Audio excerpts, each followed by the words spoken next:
One of the most important things to remember whenever you're building a horror world, whether it's for a novel that you want to write, or in this case, and the subsequent videos, talking about a horror campaign you want to run for a role-playing game, are the subgenres you want to use.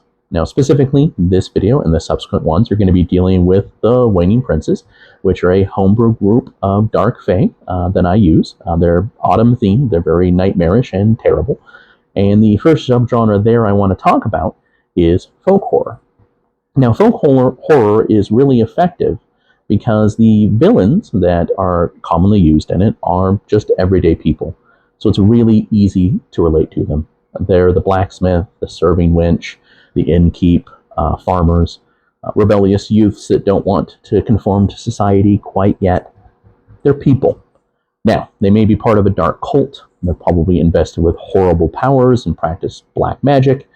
They may have some weird mutations, which plays into the next genre that I use, which is body horror. But they're still people.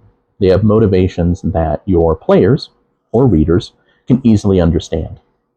Now, some of the common things that you want to put into folk horror is there's usually some sort of ancient deity, some sort of old folklore that everything is based around, in this case, the Waning Princes, some ancient fae that have long since been locked away.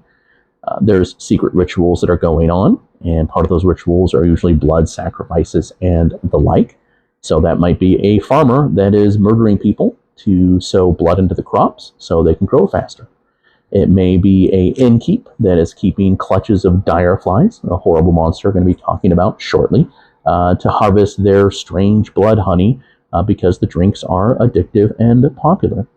It could be the group of rebellious youth in the city that don't want to grow up quite yet and have found a patron that speaks from a twisted, old, dead tree that invests them with power and assures them that they're going to be able to stay young and fruitful and that sort of thing forever.